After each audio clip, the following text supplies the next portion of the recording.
Hello everyone. My name is John.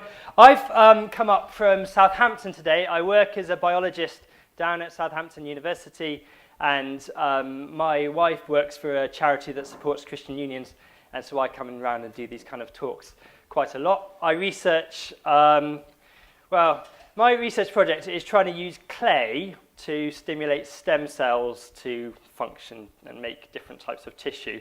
It sounds a rather unpromising project, I have to say, but actually I've just been given £1 million by the government to pursue this. So that's your, well, you don't pay tax, do you? But anyway, so I'm really happy about that anyway, because I can now carry on doing this for the next 5 years. But I'm not going to be talking about clay today. I'm going to be talking about probably a much more interesting question, the question of has science disproved God? So this is a week of events put on by the Christian Union, really to give you guys an opportunity to explore what kind of God Christians believe in. And we really want to give you this opportunity. Christians call the message of Christianity gospel, which literally means good news. And it's good because the kind of God Christians believe in is a God of love. We believe that ultimate reality is not some kind of great cosmic accident that threw us into existence, like a great big kind of cosmic fart. We don't believe in a kind of one omnipotent deity who brought the world into being with a flex of his muscles just because he can. We believe that we exist out of the overflowing generosity of a God of love. And if that's true, it changes everything. It means this world isn't some kind of hostile environment you've got to survive in. It's not some great big moral exam you've got to pass in order to validate your existence. It's a world that we can enjoy and explore and fulfill our potential in. And so we really want to give you the opportunity to explore this question of what kind of God Christians believe in. And yet, we're also very aware that many won't even consider the possibility that this is true because of some really fundamental objections that really dominate people's thinking. And the question, the fundamental question that we're exploring today, is this idea that science has somehow rendered belief in God unnecessary or even irrational. Now, it's a very dominant type of view. So this is a few proponents of this view. I wonder if this is going to work. Is it going to work? It was working 2 minutes ago. Oh, there you are. Great. So you can't read the... It's almost working. Oh no, I can't even remember how this quote starts. That's awkward. I'll read it from here. So this is Peter Atkins. He's a professor of chemistry at Oxford. He says, science, the system of belief founded securely on publicly shared reproducible knowledge, emerged from religion. So he sees religion as part of humans' intellectual history, but science has emerged from religion like a butterfly emerging from a chrysalis. And once this science has emerged, it has taken over the heath. So for Peter Atkins, science has emerged and rendered religion absolutely unnecessary. This is another... Is it going to work again? Oh, this is going to be painful, isn't it? Thanks a lot. Great, thank you. This is... do anyone know who that is? The clues behind him. Yes, very good. James Watson, there's the double helix behind him. So he, with Crick, discovered the structure of DNA. He writes, occasionally I meet them, religious scientists, and I'm a bit embarrassed because I cannot believe anyone who accepts truth by revelation. So that hurts me. But I take courage from the fact that this isn't the only view, actually, that exists among scientists. There are other great scientists who also believe in God. So James Watson founded the Human Genome Project. His successor, which ultimately saw the completion of the mapping of the human genome, actually, the next slide, please, Francis Collins, he wrote this in his autobiography explaining how he became a Christian. He said, I had started this journey of intellectual exploration to confirm my atheism. That now lay in ruins as I was forced to admit the plausibility of the God hypothesis. If nothing else, that should cause us to think maybe it's not quite as simple as Atkins and Watson and co. would have us believe. It's quite possible, actually, to be a scientist and to be an intellectually fulfilled scientist and also believe in God. Now, I want us to explore that a little bit more. And I think the first point that we need to realize is that this view that science can account for everything and science is the only reliable form of knowledge is actually not strictly a scientific belief. It employs science in terms of its belief, but it's a philosophical belief, a belief that stands above and beyond science. So obviously there's no scientific experiment that could ever disprove God. It'd be very hard to think of a kind of experiment that you could do to disprove that. But actually, what this worldview is based on is the idea that science renders God, on the one hand, an unnecessary hypothesis, and also the idea that knowledge about God is illegitimate knowledge. So we can see this in the next quote. This is Peter Atkins. Again, we read that at the beginning. Science, the system of belief founded securely on publicly shared, reproducible knowledge, emerged from religion. So what drives this kind of scientistic worldview, as it's often called, is the idea that science exclusively is able to give us reliable knowledge about the world. So that's the first belief. And then the second belief that flows from that is that science is sufficient to give us a kind of whole, fully orbed version of the world. So he goes on to say, there is no reason to suppose that science cannot deal with every aspect of existence. Only the prejudiced and underinformed hope there is a dark corner of the physical universe or of the universal experience that science can never hope to illuminate. But science has never encountered a barrier, and the only grounds for supposing that reductionism will fail are pessimism on the part of scientists and fear in the mind of religious. So science, on the one hand, is exclusive in its ability to give us reliable knowledge about the world. And science is also sufficient. It can give us a whole picture of the world, and therefore that renders religion unnecessary. So that's the kind of basis for this argument against religion on the basis of science. So I want us to explore that, particularly this claim that science is sufficient. Because I think intuitively that doesn't sit comfortably with us. This idea that we've got to kind of, on the basis of science's excellence of giving us knowledge, squeeze our understanding of ourselves and the universe and everything into the type of knowledge that science can give us. So this is often called reductionism. And it's the idea that basically the physics of the universe, the kind of material universe and the physical laws that determine it, are able to sufficiently account for everything, given enough time, driven by the kind of random workings out of chance, driven by these laws. That is a sufficient explanation for everything. So Francis Crick gives a classic account of this in saying that this is basically what determines you and what makes up you. You, your joys and your sorrows, your memories, your ambitions, your sense of personal identity and free will are in fact no more than the behavior of a vast assembly of nerve cells and their associated molecules. There's a soft argument against this, and that's that it just doesn't really seem to fit us. It doesn't really seem to be sufficient to account for our lived human experience. And I think we should take that lived human experience very seriously. So, just to illustrate this, you can talk about in terms of morality or beauty or our sense of awe, our view of the universe, or the significance we give to our lives. Another thing we can talk about is love. So this is Richard Dawkins in an interview talking about love, and in terms of this rather restrictive worldview that scientism allows. When you think about your wife, what does love mean? Well, we've been into that before. It's an emotion, which is a manifestation of brain stuff. Jesus said, love is the purpose of life. Does that sound nonsense to you? Here's a Christian interviewer. He says, it sounds like something grafted on, a superfluous excrescence on life, which I feel I understand better, but it doesn't surprise me that brains, being what they are, have a capacity to invent spurious purposes of the universe.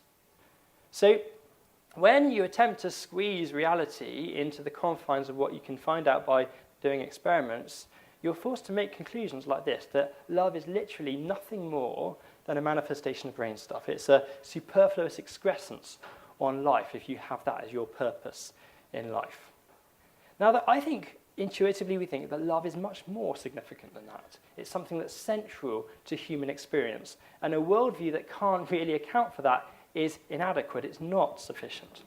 Now, that's a soft argument, but there is a more fundamental problem, a more kind of philosophically hard argument that this view encounters as well. And that's the clue to that comes up in the last thing that Richard Dawkins says. He says, our brains have capacities to invent spurious purposes of the universe. So the nature of our brains means that we can invent stuff and come up with spurious purposes and mislead ourselves. Now that's problematic. Let's have a think about this. So this is a philosopher, Patricia Churchland, writing about the function of our brains. She says, Boiled down to essentials, the principal chore of nervous systems is to get the body parts where they should be in order that the organism may survive. A fancier style of representing is advantageous so long as it is geared to the organism's way of life and enhances the organism's chances of survival. Truth, whatever that is, definitely takes the hindmost. Do you see the problem with saying that?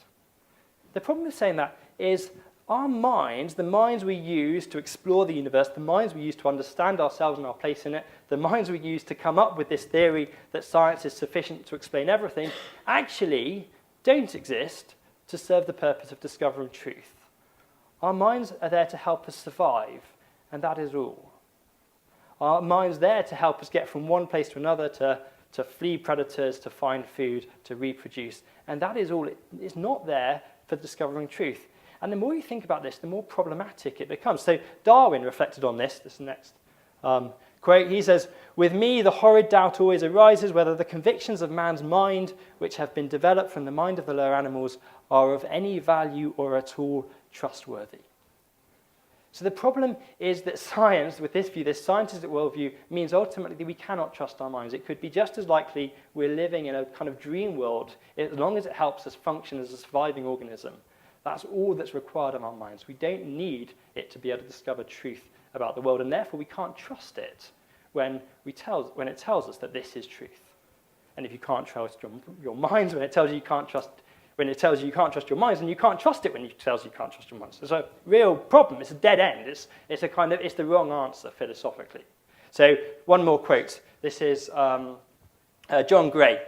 "Modern humanism is the faith that through science humankind can know the truth and so be free. But if Darwin's theory of natural selection is true, this is impossible. The mind serves evolutionary success, not truth." If the only thing we can say about our human minds is it serves our kind of evolutionary origins, then we can't trust our minds. It's wrong. This is a wrong answer. It's inadequate. We need to have a purpose for our minds, which includes truth discovery, includes exploring the world and understanding it and trying to understand our place in it. Okay, let's move on to the next point. This is, therefore, why lots of philosophers and Christian scientists say we need to go beyond science. Science has its limits. We can't fit ourselves adequately into the confines allowed by scientific experiment. So this is John Polkinghorne. "I am certainly someone who wants to take science seriously, but I also need to recognize that science has purchased its great success by the modesty of its ambition. It does not seek to ask and answer every kind of question that an inquiring mind might want to address. Instead, it confines itself to considering solely the processes by which things happen without asking whether there is a meaning and purpose behind what is going on." But why can't science discover purpose? Why can science only discover how and not why? What is it that's limiting science in this way? I think this is an important question to think about. One person I found really helpful is a philosopher called Leslie Newbigin, and he writes quite simply, he says, "Cause can be discovered by science, but purpose cannot, because until the purpose has been realized, it is hidden in the mind of the one whose purpose it is." Newbigin recognizes that purpose is something that persons have. Purpose is a personal concept. It's the idea that it's something that people can look forward into the future and form desires and wishes and intentions. That's what purpose is.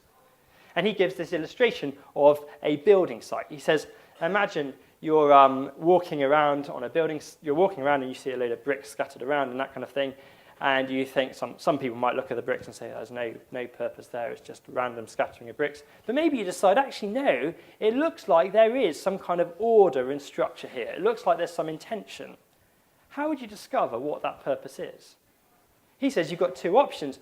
Either you can stand around and watch the building site as it develops. That's the kind of empirical approach. And you can see how the building develops and what it turns into, whether it's a church or an office blocks or whatever. Or you can go and ask the architect, go and ask the builder.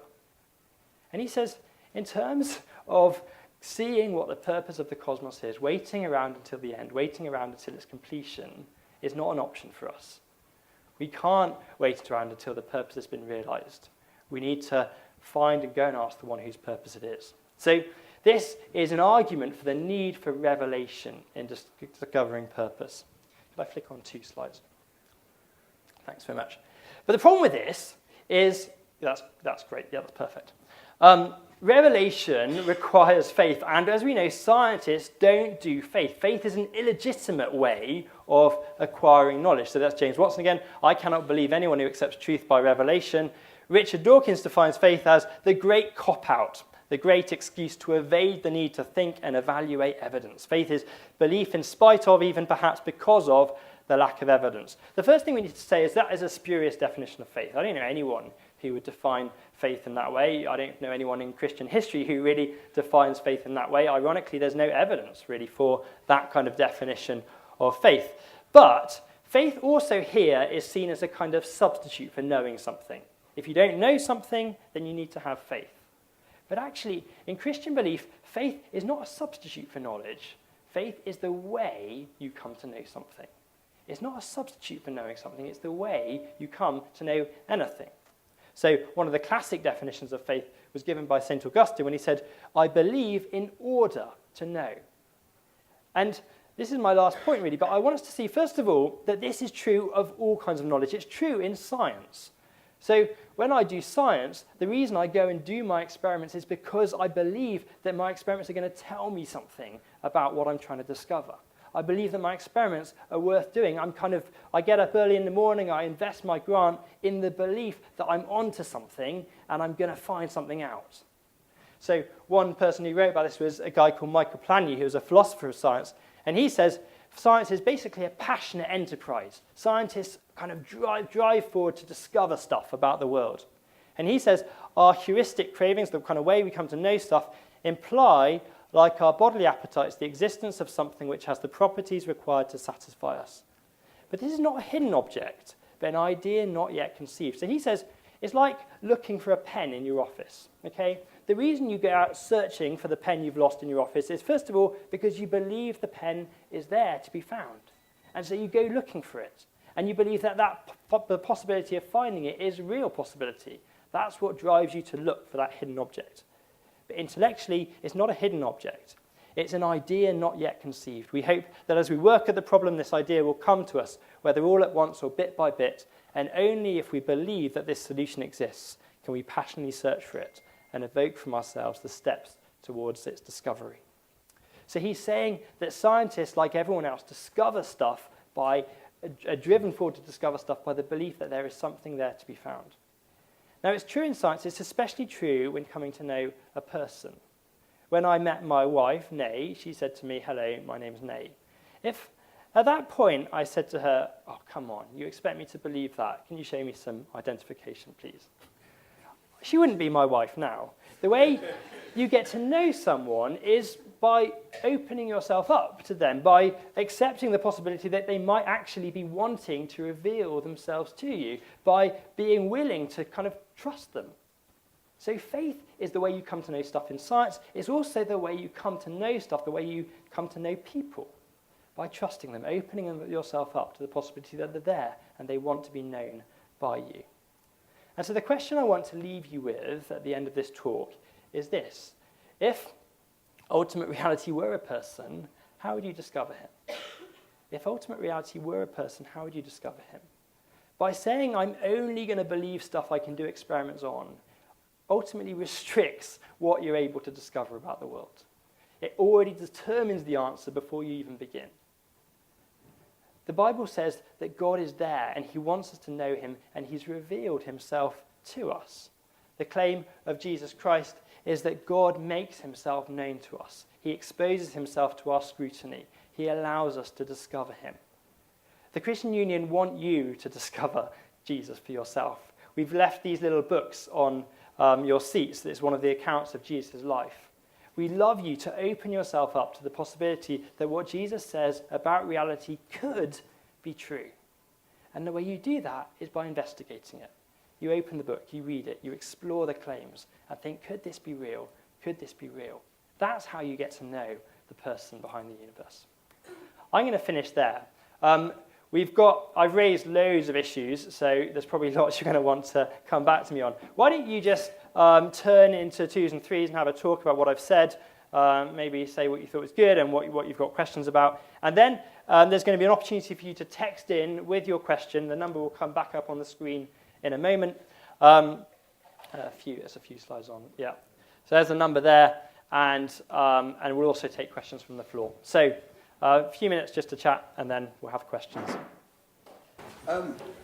Question today is God disproved by science? Yes. Yeah. Yeah. Right. I know you did say at some point that you say that God, there's no scientific test that could disprove God. But isn't the question kind of a fallacy in of itself? I know the big question is to make people think. The question is kind of say, because no matter what you say, no matter the scientific test you do, people will still believe in God, because there's no way to determine God isn't there. Yeah. You get eventually the secular argument saying, I believe in God because I believe in God, sort of thing. I've had that many conversations with my friends and stuff like that, and it's just, I know what you're trying to do is really good, but isn't there a better question to ask than can God disprove by science? Because we know the answer is no. So a different way of phrasing the question in terms of science and God. Yeah, because science can find out many things, but there's Yeah. the question of God. There's no empirical way to discover there is or is not a God. Like, have you heard the Bertrand Russell's tale of the celestial teapot? Yeah, that's right. Yeah. Anybody who doesn't know the tale of the celestial teapot, Bertrand Russell posed that between the Earth and Mars there's a teapot that you cannot see with the naked eye and you cannot touch. But there's no empirical way to say there is and there is not a teapot there, but you couldn't believe there is a teapot there. So it's kind of a... Yeah, so I kind of see what you're saying. So I think the point that I was making when I said that science can't prove or disprove God was actually I had a more restrictive view of what science is than perhaps you do. I'm not saying there's no evidence for God. I'm simply saying that you can't do a kind of scientific experiment. So the kind of classic idea of hypothesis forming, control of variables, testing against with lots of repeats and that kind of thing. That's what science is, basically. You can talk about evidence, but that's much broader than what science is. And I think there is evidence for God's existence, but I'm just saying it's not a kind of question that natural science can address. Okay, great. Any other questions? Yeah. Having faith that something you're looking for is going to be there. Yeah, okay. So you're relating to the last part of the talk, really. Yeah. So the idea that when you draw up a hypothesis, you should be fairly open to the possibility of that hypothesis being proved or disproved. And I think generally that's what scientists aspire to, that kind of indifference. But scientists are never absolutely indifferent. Scientists are very driven people, and what tends to drive us is the possibility of discovery, of thinking, actually, I might be onto something here. And so you design an experiment that helps you discover whether or not you're onto something. And you're therefore putting a lot of energy and money, often, into these experiments. And what's driving that is the belief that this experiment is going to tell you something interesting, whether or not it proves or disproves your hypothesis. So what drives scientists is the belief that, first of all, they're onto discovering something, and secondly, that they have within their grasp the possibility of discovering it. And that's what pushes them forward. And really, that's what the Christian message kind of holds up to us as something real, that God is there to be discovered by us, that he wants to be known to us. It's not a kind of illegitimate quest. It's something that's a real quest that we can engage in and throw ourselves into passionately. Great. Michael Polanyi, he's the person to read on that whole thing. Yeah, great. Okay, any other questions? Yeah. Thank you. Yeah, so the point I think I was trying to make was that there's a disconnect between the way things are. We are definitely people who seek the truth. We want to discover, not just as a kind of means to survival, actually we have a much more profound need to understand, but also we believe that we are actually understanding. So when scientists do their research, it's not that we're kind of imposing our beliefs on reality, we're actually finding out the way things really are. Okay, so that's a kind of basic belief we have about ourselves. And so that's one, that's the first element. Then the second element is that this kind of scientific worldview, which says that the sole function of our brains is not truth discovery, but mere survival. There's a disconnect between those two aspects. Okay, so this is something that we live, this is our lived experience as human beings, And that can't really be squeezed into this narrow mold of kind of reductionistic evolutionary thinking. Does that make sense?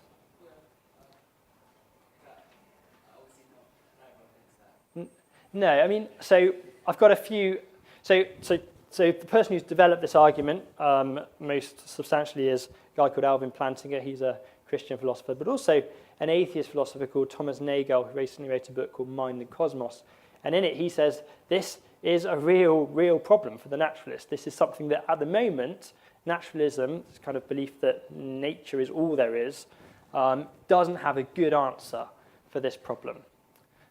So Thomas Nagel and Alvin Plantinga, people you can follow up. Right, yeah. Why we're here and what the sort of purpose of life is and things like this? Is that what? I'm saying. So I think that is true. That we are really an animal that questions. Why am I here? What am I about? We want to discover our broader reality, and that does distinguish us from animals. But I don't think that's not really the main point. I think the main point is that if the only way you can understand your brains is in terms of its function for survival, then there's no real reason to think that we can trust our brains. That desire, even if it is a real desire, will always remain unfulfilled. It's something that we can never really discover about ourselves. Okay, so other ideas as well. Yeah, okay. That's helpful. So, I think that's basically what I think as a Christian. So I don't have a problem with evolution per se, but I think that ultimately there was a goal that was kind of drawing us on, and part of that goal was giving us minds that can discover stuff about our world, that can explore questions of real truth. And even though that might not have driven the development of minds in a nematode, that came to drive the development of our minds. And so that's fine, because I have a purpose that's drawing us on into that. But in terms of, if there's no ultimate goal in terms of truth, then, what is truth? It's totally alien to us. It's not our minds there to help us pass on our genes. And that is all, really. And so... Is that not a legitimate purpose? Are you saying that is not a legitimate purpose in life? I'm saying that it... More Yeah. in terms of seeking more truth than this, then that's... I suppose it's more about how much confidence we can have in our ability to do it. So we know, often an argument against religion, for example, is often the case that religion basically evolved, our minds evolved to be religious. That had a survival function, and the conclusion is ... therefore religion's not true. Now, the same can be applied, therefore, to any thought that our mind has, and that's exactly the problem. I'm sorry, I'm not against religion. No, yeah.